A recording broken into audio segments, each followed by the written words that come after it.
everybody to order. And nobody is going to stop these discussions. Na pressure ilikuwa kubwa kama ya maandamano. Na huwezi niambia ati maandamano ilishindwa. Yes. Where even people lost their lives. Ati maandamano ilishindwa. Sasa tunakuja kwa meza na vikombe za chai tuteremushe bei ya unga. Okay. So we have had what we term as a preliminary engagement on the bipartisan process as the House leadership, both in the Senate and in the National Assembly. It is a dialogue process, and that is why we have committed to speaking to each other.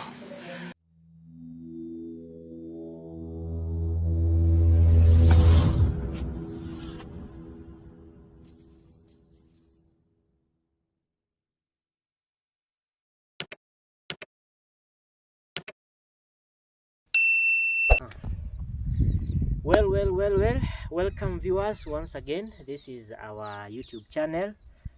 My name is Boniface Louchumi the Kimenyi Tumbuti. Today we have an interesting show for you. Kama kawaida sisi tunapenda politics iko kwa damu. Na ndio maana we want to keep this conversation going. Karibu mara tena, like, share, comment pale. Na pia usisahau kusubscribe. Tutafurahi sana. Give us the support, we really appreciate. So today I want to look at the national dialogue, and I think our major question today is the inclusivity of this national dialogue.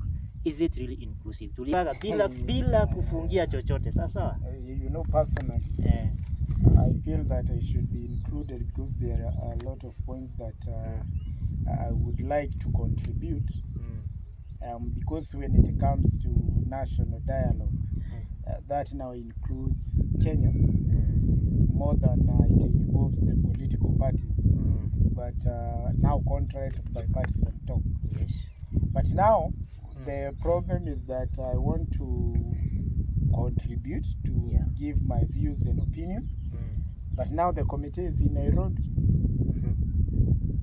I'm in mashinani. Iko mashinani. Committee iko Nairobi. So hiyo mazungumzo mimi naona kama inafaa kuitwa Nairobi dialogue.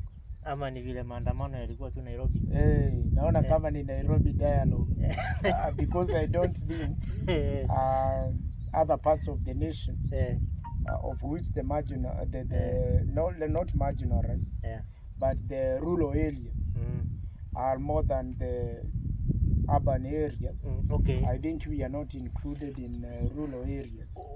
Mr. Tumbuti, why should you be included? Because as a result of maybe the happenings that were happening, that is the maandamano, the shenanigans, the maandamano, the people who had gone to the streets. Yes. So if really this is a product of maandamano, and people were on the streets because of the cost of living, then in that, from looking from that angle, don't you feel that you are represented, that the cost of living agenda is actually addressed in that national dialogue? My friend, there is a lot more than cost of living. And therefore, the cost of living does not require national dialogue. That is what you are forgetting. Previously, we had the government rolling the price of unga. In 2013 and 2017, there was kulikuwa na unga ya 90. Close to 2022 election, there was unga ya 100. Did that call for a national dialogue? No. Then why are you oversimplifying it? There is more to that than just cost of living. There's more to that. The cost of living is one of the agendas, but it is not the only agenda. Okay. Can we then conclude and say that maybe this dialogue is about cost of living? It is about change. It is about change. Because it is also involving the change of constitution. We are bringing some things in the constitution that are not there, like the office of the opposition leader. So cost of living does not necessarily require any national dialogue. Okay. That is just a matter of the parliament agreeing with the government. And if we happen to go to referendum, I don't think cost of living will be in the ballot. No, I think it will be there. No, it will be in the form of a question. Let me tell you one thing. Listen here. It will be in the form of a question. I was very happy. Would you want the cost of the living to cost 50? And then you vote yes. No, I don't. Now, when we look at a number of things, anyway, everybody is feeling the cost of living being high, the pain, the burden is on everybody's back. Yes. But I also think, and I want to believe, that things to do with the cost of living, we cannot negotiate them nationally and add up to the referendum. Because I think to a greater extent, they are controlled by the economic dynamics and changes that happens globally, locally, and policies that are made.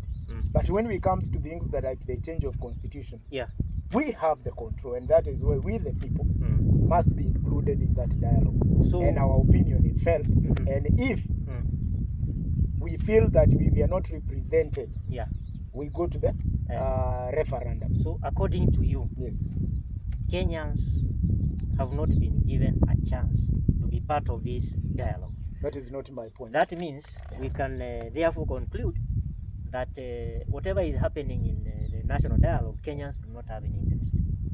I wouldn't say it. I don't see it that way. My opinion is because even those who are doing it are Kenyans. They are not aliens. They are not. And that is why I began by saying that they are doing it on our behalf. Yes, I cannot say that they are doing it on my behalf. They are doing it on their behalf. Because even when I'm doing it, when I will be bringing the view, no, they are not using mine. But when I will be taking my views there, or wherever they will be, if they will happen to come, I'll not even represent my wife. I'll not represent my mother. I'll not represent my father. Yes. I will be there on my own behalf. Yes. So they are there on their own behalf. What I can say is that the population that is being captured by that national dialogue at least should be increased. They should not only be in the road. They should be in other areas. Make sure that at least every county at least have some contribution. I get you.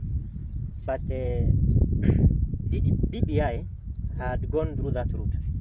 Yes. Had gone to the counties, collected the views, blah blah blah. Yes.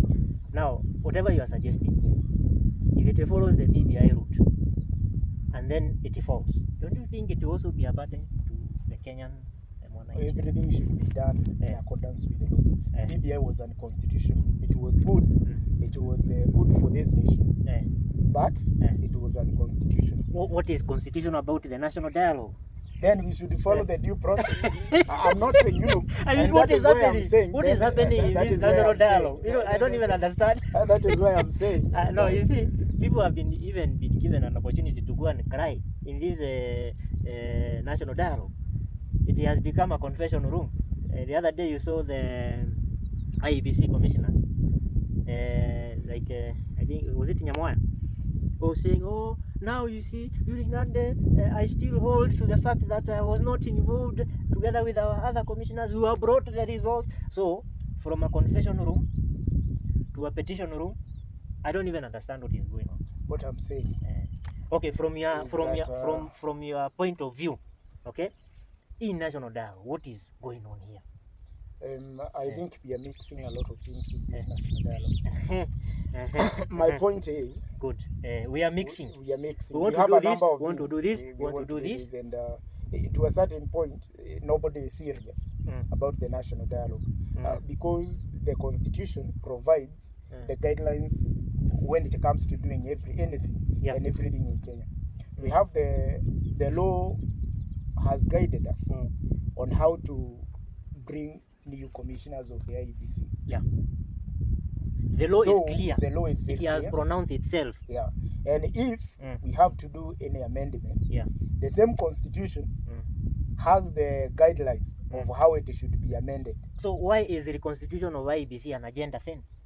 That is why I told you from the word go that the entire national dialogue thing, it is just like the BBI, that it was to just hold some people BBI so that they will not be able to keep the government on toes. At the moment, because there is a national dialogue wave, some people are feeding well, stealing, and nobody is now careful of what is happening in the government. That is why we are saying, like last time, we had the controller of budget saying that around 3% or 80% of roughly there, I don't have the correct figures, they are the true figures of the budget is going to debt payment. Okay, we are to deviating. repaying debt. We are deviating. Just a minute. My point is this. Yes.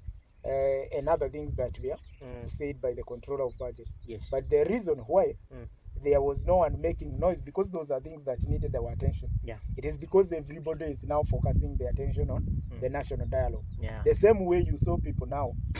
You remember KEMSA scandal. Yeah. But why was it not even publicized the way Kenya things are done? It is because there was BBI thing. So even the national dialogue, and I'm not condemning it, I'm saying it is good if it works. Just the same way I was for BBI if it worked. But when it failed terribly, yes, I agree. You raised your hand and said hallelujah. Said hallelujah.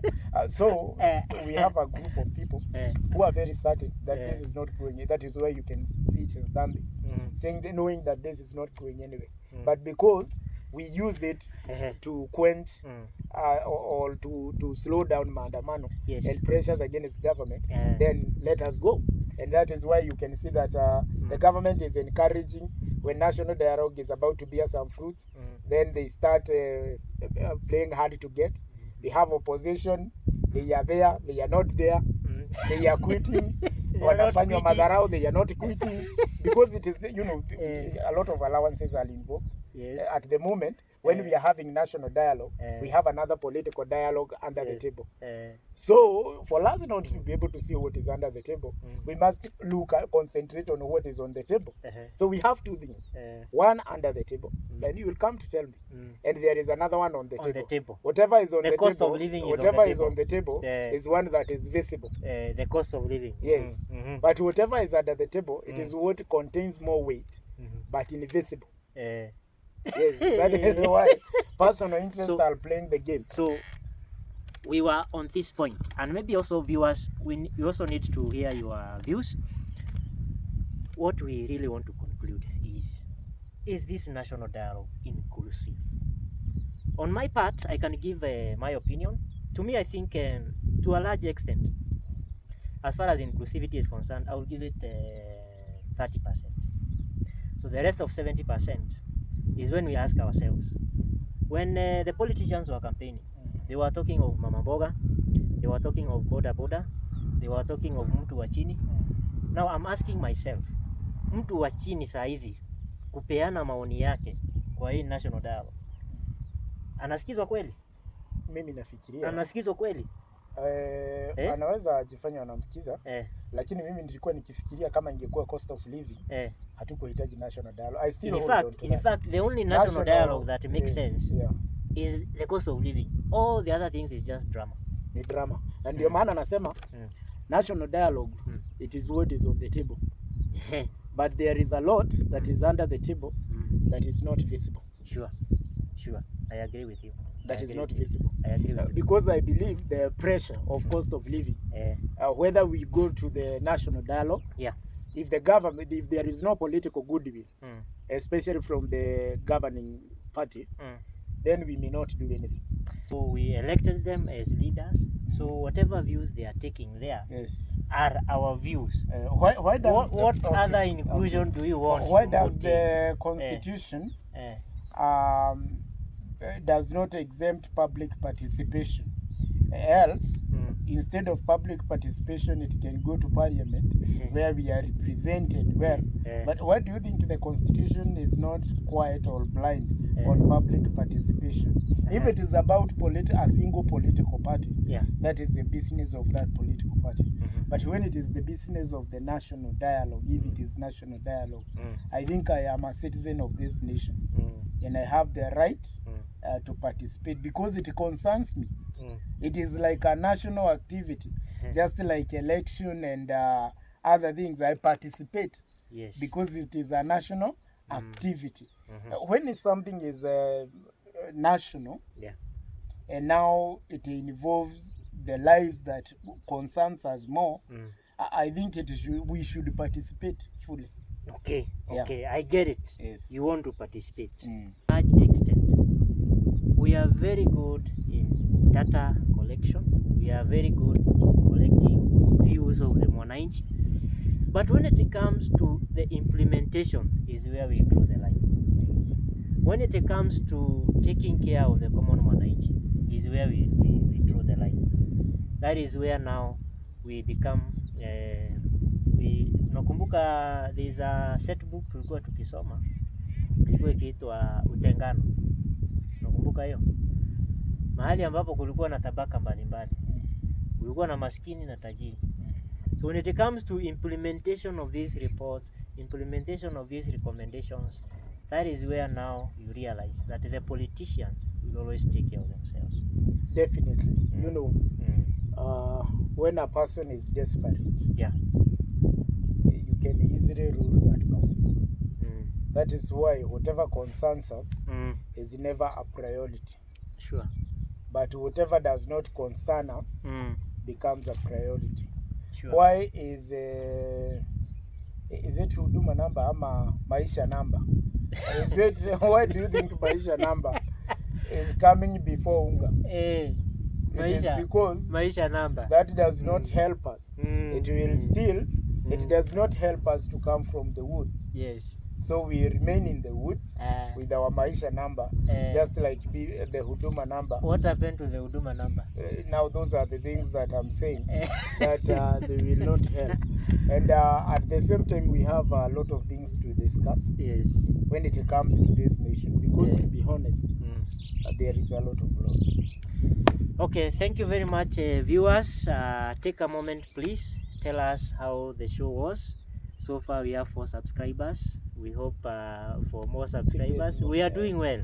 We started with 0.